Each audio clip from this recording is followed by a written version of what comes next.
Bonsoir. Il est officiellement entré en vigueur le 1er janvier 2015. Cet instrument, longtemps sujet de controverse, constitue aujourd'hui sans doute un pas important vers la création d'une union douanière dans l'espace CEDEAO. Ainsi, d'une pierre, les pays de l'Afrique de l'Ouest font plusieurs coups, car en même temps qu'ils uniformisent la taxe et les droits, le tarif extérieur commun crée les conditions d'une intégration économique et politique. Ce soir, nous nous arrêtons un peu sur le TEC pour en parler. Nous avons plaisir à recevoir ce soir colonel Abdoukhadre Dieye Lanignan, directeur de la DRCI, c'est la direction de la réglementation et de la coopération internationale au ministère de l'économie, des finances et du plan. Colonel Niang, bonsoir. Bonsoir. Oui, vous avez beaucoup travaillé sur le TEC en votre qualité d'abord de conseiller de ministre de l'économie, des finances et du plan, coordonnateur en son temps de la cellule du suivi de l'intégration créée en 2010. 2012, vous héritez de la DRCI, vous êtes douanier, autrement dit, vous êtes concerné au premier chef par le TEC. Je vous remercie, Ousmane. Merci. Je suis douanier concerné par le TEC au même titre que l'ensemble des citoyens de la communauté. Vous avez raison de le dire, ce tarif extérieur commun consacre l'union douanière au sein des États de la CEDEAO. Donc nous avons tous les espoirs d'un développement vraiment de notre sous-région. Beaucoup de gens ne comprennent pas en termes simples. C'est quoi exactement le tarif extérieur commun CEDEAO? Voilà, le tarif extérieur commun, c'est en fait un tableau des droits, des droits d'entrée applicables aux marchandises importées de l'extérieur. Les marchandises importées des pays tiers à la communauté que constitue dorénavant la CEDEAO. C'est cela le tarif extérieur commun. Commun en ce sens que tous les États membres partagent le même tarif. C'est-à-dire que c'est le même niveau de droit de douane qui est appliqué dans l'ensemble de ces États membres. D'accord. On connaissait jusque-là le TEC IMOA, le tarif extérieur commun, qui concernait un peu les 8 pays de l'IMOA depuis 2000. Mais celui-là, c'est une nouveauté, le tarif CEDEAO. Qu'est-ce qui change à part de maintenant?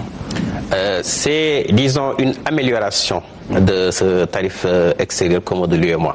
Cela dit, il faut savoir que le tarif UEMOA va céder le pas à ce tarif de la CEDEAO. Ce qui va changer, c'est qu'on va quitter un marché d'environ 90 millions à 100 millions de consommateurs à un marché de 300 millions de consommateurs. C'est-à-dire un vaste marché qui peut permettre un développement des échanges au niveau intracommunautaire et donc partant l'ouverture de marché à l'ensemble des opérateurs économiques de nos différents pays. Et pourquoi cette option justement de l'élargissement, c'est-à-dire vous passez là de TEC IMOA à TEC CEDEAO? Pourquoi vous optez aujourd'hui à élargir ça aux 15 États qui composent l'entité sous-régionale? Mais en fait, ce qu'il ne faut pas perdre de vue, c'est que la CEDEAO est antérieure à l'UEMOA. L'UEMOA fait un travail excellent et donc depuis le 1er janvier 2000, l'UEMOA a disposé de son tarif extérieur commun. Donc l'union douanière au sein des États membres de l'UEMOA a débuté en fait depuis l'an 2000. Maintenant, la CEDEAO, c'est un ensemble de pays donc assez étendu et des pays qui ne partagent pas forcément la même langue comme au niveau de l'UEMOA. Et la même monnaie. La même monnaie, effectivement. Mais je pense que ça, c'est une amélioration parce que entre 8 États, on a essayé de mutualiser nos forces. Si maintenant il est possible de l'élargir jusqu'à obtenir donc une union douanière continentale, c'est l'objectif recherché, c'est tant mieux. Et ça ne fait que vous renforcer. Quelles sont aujourd'hui les innovations qu'apporte ce nouveau TEC? Je le disais tout à l'heure que le TEC de la CEDEAO est en fait une version améliorée du TEC de l'UEMOA. L'innovation, c'est qu'on a pris en compte donc vraiment les intérêts spécifiques de la communauté. C'est-à-dire qu'à travers ce TEC, si vous prenez le TEC de l'UEMOA, il y a une catégorisation qui est faite. Donc il y a 4 types de catégories de produits. Donc au niveau de la CEDEAO maintenant, on a ajouté disons une 5e catégorie. Ça vous appelez la 5e bande? La 5e bande, effectivement. Alors cette 5e bande... Ça c'est sur demande du Nigeria? Disons sur sollicitation. Sollicitation du Nigeria, pas forcément, parce que en fait c'est un travail communautaire. Tous les États sont autour d'une table et donc chacun défend ses intérêts et on cherche à obtenir toujours le consensus. Cela dit, il faut reconnaître quand même que ça concerne 130 lignes tarifaires et donc pour des produits qui donc disons sont très importants pour la production locale. Et cette 5e bande là concerne quel type de produits justement? Plusieurs types de produits, c'est-à-dire que les produits qui sont susceptibles d'être fabriqués au sein de la communauté. Je parlais de textile par exemple, ou bien alors la volaille, hein, donc les oignons, les pommes de terre, c'est le secteur de l'agrobusiness de manière générale, donc l'agriculture et le textile. Donc c'est un peu pour promouvoir le développement de ces produits qui sont, disons, des produits essentiels, qui peuvent être produits, disons, dans la communauté, sur le marché local. Voilà. C'est un peu une promotion de ce genre d'activité. Et pour la question des médicaments, on sait que le Nigeria, hein, c'est un des plus gros pourvoyeurs de médicaments. Il a voulu à un moment que ces produits-là soient taxés. Oui, pour les médicaments, il faut le dire, le TEC loge les médicaments dans la première catégorie de marchandises, c'est-à-dire que les biens sociaux. Donc, au niveau du Sénégal, de l'UEMOA de manière générale, ils ne seront pas taxés. Hein. Ils n'étaient pas taxés. Ouais. Donc, jusqu'à présent, c'est ce qui continue. C'est-à-dire que le Nigeria a peut-être fait part de sa préoccupation compte tenu du fait qu'il y a donc un tissu industriel, donc structure pharmaceutique, donc à même de satisfaire, disons, l'ensemble des besoins de la communauté.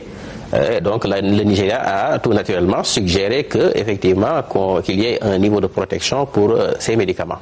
Mais je pense que ça n'a pas été, disons, pris en compte dans les dispositifs actuels du TEC. Maintenant, peut-être qu'ultérieurement, on pourra revoir ça. Ça allait être l'occasion pour eux d'inonder un peu le marché africain de médicaments qui ne répondent pas forcément aux normes. Vous n'irez pas jusque-là. Bon, enfin, je vous laisse la responsabilité de tels propos. Mais oui. On sait qu'on était, l'UEMOA était une union monétaire, hein, 8 États qui partageaient une même monnaie. Aujourd'hui, 7 autres pays s'y sont adjoints, hein, dont le Nigeria. Forcément, ce n'est plus la même monnaie. Est-ce qu'il y a aujourd'hui des risques de léger un certain nombre de pays au profit d'autres? À qui justement profite le TEC dans l'espace UEMOA, vu de sa nouvelle configuration? Je dirais que le TEC va profiter aux pays dont le secteur privé est, disons, ambitieux et, disons, comment dirais-je, sensible à toutes les modifications qui interviennent dans le cadre du TEC. Le TEC, en fait, ce sont des opportunités qui sont créées pour l'ensemble de nos États. Évidemment, le développement, ça passe par le secteur privé. Si maintenant, antérieurement, nous avions un marché d'un peu moins de 100 millions de consommateurs, présentement, on en a 300 millions, je pense que l'éventail est large. Donc, à notre secteur privé d'en profiter, bien entendu.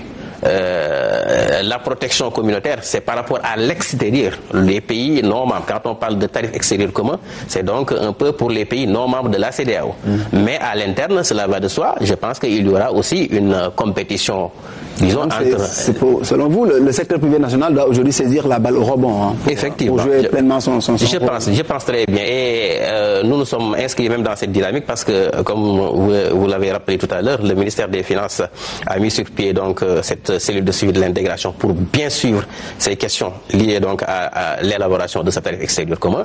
Et la suite, c'est la campagne de sensibilisation qui a été initiée aussi depuis maintenant 3 mois et ça continue jusqu'à présent. Donc c'est vous dire que, en tout cas, un groupe de travail a été créé au niveau du ministère de l'économie et des finances, du plan, qui regroupe les autres ministères sectoriels, le ministère du commerce, le ministère de l'industrie et même le patronat, en plus de la douane et donc les autres départements directement intéressés par ce tarif extérieur. Aujourd'hui, avec cette nouvelle taxation qui est plafonnée à 30%, c'est important. Les producteurs locaux, les produits locaux aujourd'hui ont une chance d'éclore et de saisir cette opportunité pour se développer. C'est exactement cela. Nous voulons vraiment la promotion donc de nos industries. Pourquoi importer des produits qui sont susceptibles d'être disons fabriqués localement? Donc c'est tout là le sens de la création de ce tarif extérieur commun pour l'ensemble de ces pays membres. Vous avez mis en place le TEC, mais est-ce qu'en même temps vous avez mis en place des garde-fous, c'est-à-dire des mesures qui protègent un peu Absolument. Et vous avez raison de poser cette question parce que il y a beaucoup d'appréhension de part et d'autre. Bon, les gens se préoccupent de la hausse, pourquoi 35%? C'est vrai. Ceux qui avaient l'habitude d'acheter peut-être de la viande dans les supermarchés, des viandes importées d'autres pays, vont peut-être voir un peu renchérir le coût de ces produits-là. Mais ce qu'il faut savoir aussi, c'est qu'il y a donc tout un dispositif qui accompagne le TEC. Ce n'est pas uniquement le TEC en tant qu'instrument, mais à côté du TEC, il y a donc d'autres règlements qui sont pris et qui constituent le dispositif donc d'accompagnement du TEC. Je citerai parmi donc ce dispositif les mesures complémentaires de protection. Donc une taxe donc comment dirais-je des taxes, deux sortes de taxes, hein, donc taxe d'ajustement à l'importation et donc taxe complémentaire de protection. C'est quoi la taxe d'ajustement à l'importation déjà? C'est une taxe qui permet une certaine flexibilité parce qu'on ne peut pas comme ça du jour au lendemain appliquer le TEC sans qu'il n'y ait quelques conséquences. Donc il est laissé la latitude aux États donc de pouvoir être plus flexible par rapport à certaines lignes du tarif. Donc c'est un dispositif donc de flexibilité étalé sur une période de 5 ans pour pouvoir bien accompagner les États. Et qu'est-ce que vous visez justement avec ce tarif CEDEAO? Le développement, tout naturellement, le développement économique de nos pays. L'union fait la force, cela va de soi. Donc je pense que l'intégration, depuis qu'on l'a initiée, la CEDEAO, je le rappelle, date de 1975. L'UEMOA est venu renforcer la CEDEAO. Et donc, depuis ce temps-là, on cherche toujours à mutualiser nos forces. Donc ce TEC, c'est vraiment la réponse la plus appropriée, parce que c'est l'entrée dans une union douanière.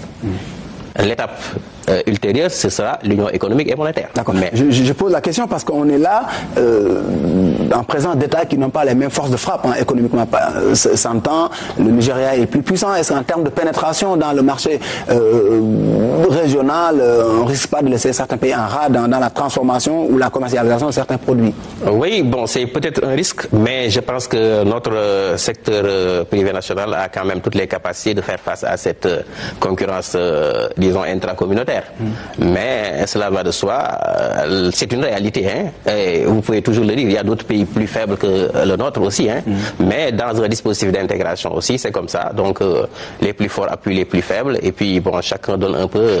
Mais dans tous les cas, en cas de menace aussi pour un pays, il y a toujours un dispositif. Dans le dispositif, donc, il est prévu vraiment une surveillance un peu des flux d'entrée de marchandises, de sorte que à chaque fois qu'il y a une menace, donc il y a des critères, hein, c'est un peu technique, mais à travers le suivi de ces critères-là, on peut toujours donc assurer donc la réparation d'éventuels préjudices. Est-ce qu'il n'y a pas un risque de baisse de recettes douanières, hein, pour certains pays? La question est pertinente, hein. C'est vrai qu'il pourrait y avoir une baisse. La CEDEAO même a commandité une étude à travers le modèle d'équilibre général calculable pour un peu voir les répercussions au niveau de ces États-là. Mais ça, je le dis aussi, parce qu'à travers le dispositif du TEC aussi, il y a ce qu'on appelle un comité conjoint de gestion du TEC. Comité conjoint de gestion du TEC, c'est un comité qui regroupe donc des techniciens du ministère des Finances, des douaniers et du ministère de l'Industrie. À charge pour ce comité donc de, comment dirais-je, supporter les difficultés et de les, comment dirais-je, exposer au niveau communautaire. C'est-à-dire que donc c'est un mécanisme, un comité créé au niveau de tous les États, oui, national. Et ce comité, non, c'est pas un comité national, c'est un comité plutôt sous-régional, hein, donc de gestion du TEC. Tous les États membres y sont représentés et c'est un comité qui se réunit périodiquement pour examiner les problèmes donc des uns et des autres. Et cela veut dire, par-delà ce TEC-là, il y a aussi des parcelles de souveraineté qui restent aux États, hein, dans le cadre de ces transactions. Disons que c'est une flexibilité, pas souveraine, parce que qui dit TEC dit abandon de souveraineté. Il n'est pas loisible à un État de se lever un beau jour pour dire que je modifie telle disposition du TEC. Hein, sauf dans le respect quand même de cette flexibilité que j'ai évoquée tantôt. Mais c'est un abandon de souveraineté et qui doit profiter à tout le monde. Parce que vous nous parlez de concurrence intracommunautaire, mais par rapport à l'extérieur, par rapport aux autres, un bloc. Nous constituons maintenant un bloc et ce bloc-là se fortifie de jour en jour. Oui, mais ça c'est par rapport à l'extérieur, mais au plan interne. Est-ce qu'aujourd'hui, pour l'Africain, l'Africain de la CEDEAO, hein, lambda, est-ce qu'aujourd'hui, qui importe par exemple un véhicule, un Sénégalais qui importe un véhicule, et traditionnellement, on a vu que beaucoup de Sénégalais faisaient passer le véhicule par la Gambie, les véhicules étaient mutés en Gambie avant d'être immatriculés au Sénégal.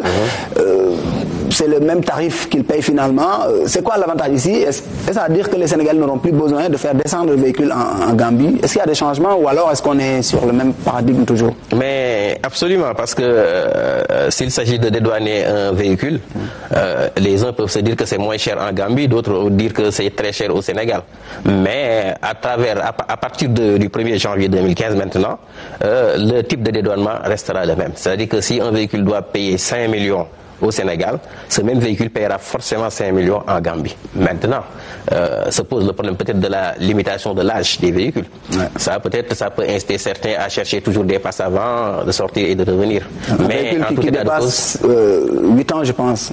L'âge limite, c'est 8 ans au Sénégal. Oui, au Sénégal, il y a... En Gambie, s'il veut entrer au Sénégal, il est toujours obligé d'être muni de passes avant. Mais c'est-à-dire que même dans le cadre du dispositif du TEC aussi, vous parlez un peu de libre pratique, mais d'un pays à un autre, il y a toujours la réglementation douanière qui permet quand même, à travers un passe avant, c'est un document douanier donc, qui autorise un véhicule à circuler librement pendant une période d'année dans un État.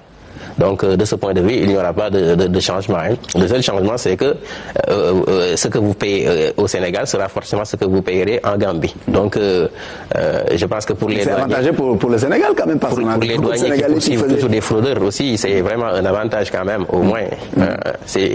Il y aura forcément des laissements des éventuels fraudeurs. Ça va être une plus-value fiscale pour vous, la douane?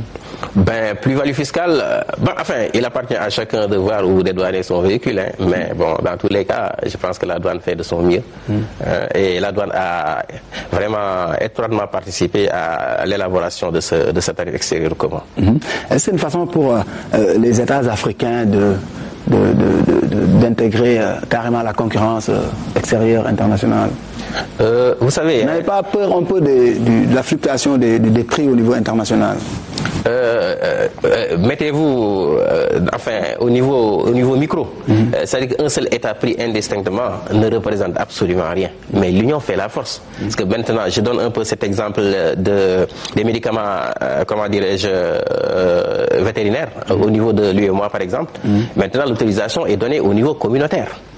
Et vraiment, les gens se bousculent pour aller au niveau de la communauté, de la commission de l'UEMOA pour obtenir cette autorisation-là, qui est une garantie quand même pour l'ensemble de ces pays. Parce que chaque pays est évolué individuellement, mais on a vu que vraiment il y a une amélioration, même par rapport à la qualité des produits qu'on vend dans les pays sous-développés. C'est vous dire qu'en tout cas, la mutualisation vraiment produit des effets vraiment positifs. Et ça permet en même temps l'interpénétration des marchés africains de la CEDEAO. Est-ce qu'aujourd'hui des produits fabriqués au Bénin ont toute la latitude de rentrer au Sénégal, ainsi vice-versa? Absolument. C'est-à-dire que ça c'est à travers les critères d'origine. Un produit qui est fabriqué donc au Bénin peut librement donc accéder au marché sénégalais et vice-versa. En réalité, la communauté, l'union douanière, c'est qu'il n'y a plus de frontières entre les différents États. Donc vraiment, nous avons tout à y gagner. Et dans un moyen terme, vous êtes fixé des échéances d'évaluation, Oui, au niveau de la CEDEAO même, parce que ce tarif quand même, vraiment, je vous l'ai dit, vraiment, c'est depuis l'année 2006 que ça a débuté, et au fil du temps, de 2006 jusqu'à 2015, je dois vous dire que même à travers le suivi effectué par le ministère des Finances, à travers donc cette cellule de suivi de l'intégration, donc c'est un peu une surveillance, c'est-à-dire que donc vraiment une participation de tous les cadres quand même des ministères techniques concernés. Donc, dans le cadre de l'élaboration de ce tarif extérieur commun, c'est vous dire que donc on aura vraiment pris en compte tous les problèmes, et même la société civile, donc le patronat, donc le secteur privé, tous ont été associés à l'élaboration de ce tarif extérieur commun. Donc maintenant, la campagne aussi de sensibilisation a commencé au niveau du MEF. Donc il y a plusieurs ateliers qui ont été donc organisés pour sensibiliser les différents acteurs, et ça continue toujours. C'est vous dire qu'en tout cas au niveau du ministère de l'économie, des finances et du plan, tout a été vraiment bien préparé. On est maintenant en union douanière. Maintenant, l'étape ultérieure, c'est peut-être donc l'union économique et monétaire. Mais déjà au niveau de l'UEMOA, comme vous le constatez, on était déjà dans une union douanière au sein de l'UEMOA. Et je dois vraiment saluer les très bons résultats quand même de l'UEMOA. Parce que pour la CSI, c'était un peu... la CSI participe à toutes les réunions pour le compte du ministère de l'économie et des finances. Et parmi les objectifs, il y a aussi cette question de la monnaie unique à l'horizon 2020. Oui, ça c'est une question évoquée dans les instances de la CEDEAO. Il y a urgence à ce niveau-là. On ne peut pas partager un marché alors qu'on ne partage pas la même monnaie. Ben, rendez-vous compte, nous avons toujours commercé avec ces pays-là. Et malgré, disons, cette barrière monétaire. C'est-à-dire qu'aujourd'hui, jusqu'à présent, il y a nos importateurs qui partent au Nigeria, qui reviennent, et vice-versa. Et il y a une banque centrale au niveau de l'UEMOA, il y a également une banque centrale dans les autres pays. Oui, mais vous allez devoir faire, sauf que là, vous faites face au marché international. Non, c'est pas un marché, c'est le marché communautaire. Oui, mais vous faites face là à l'exportation, à l'importation plutôt d'un certain nombre de produits. Bon, enfin, on fait une distinction entre l'extérieur de la communauté et l'intérieur de la communauté. Vous comprenez un peu. À l'intérieur, il y a toutes les mesures de facilitation dans le cadre, donc il n'y a pas de droit de douane même pour les produits donc dans le cadre de cette union douanière-là. C'est-à-dire que le commerce est libre. Donc, mais la monnaie unique renforcerait quand même un peu. Absolument. Si on a une monnaie unique, permettrait une meilleure intégration. Non? Absolument. Là, c'est la vérité. Mais je dois le dire aussi, bon, c'est un chantier aussi donc couvert par la CEDEAO. Et je pense que donc c'est en cours. Et quelle est la place du Sénégal dans tout cela? La place du Sénégal dans l'UEMOA, en tout cas, vraiment... Dans ce nouveau tarif extérieur, comme un CEDEAO. Oui. C'est quoi les atouts de notre pays et c'est quoi nos faiblesses? C'est la campagne de sensibilisation d'abord, c'est d'informer. Depuis donc 2010, le ministère des Finances a toujours donc collaboré avec l'ensemble des acteurs. Et ça continue jusqu'à présent parce que nous les avons associés à toutes les étapes. Ouais. Donc c'est vous dire que donc ils sont pleinement conscients des enjeux. Le développement, c'est surtout le secteur privé quand même, national. Si les gens sont bien outillés, il faut bien connaître donc tous les paramètres, bien connaître le marché parce que tout producteur a en tête d'acquérir un marché consistant. Le débat moderne présentement, c'est un peu l'acquisition de marché. Ça fait défaut. Maintenant, nous quittons un marché de 96 millions d'âmes pour 300 millions, c'est une opportunité. Ça veut dire qu'il faut aujourd'hui que le pays saisisse ses potentialités d'exportation un peu sur le marché. Absolument. Les produits aujourd'hui qui peuvent être concurrentiels sur le...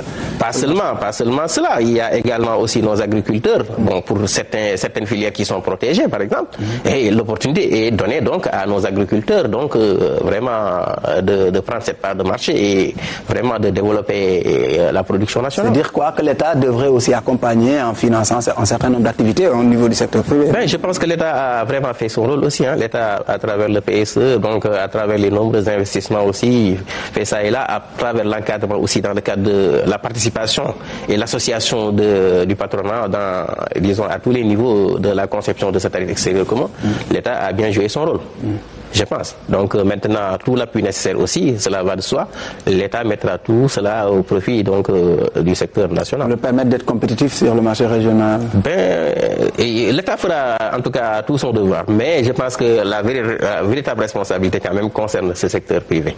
Je pense qu'il aurait loisible de cerner vraiment les enjeux, de profiter des opportunités aussi, parce qu'en réalité, il y aura forcément aussi une concurrence amicale, mais au niveau intercommunautaire. Voilà. Au niveau des États. Voilà. Et vous rappelez que le plafond du TEC CEDEAO est de 35%, alors que le plafond du TEC IEMOA était de 20%. Oui, c'est bien ça. Et pourquoi l'option de passer de plus, 15% de plus, hein? Pourquoi vous passez de 20 à 35?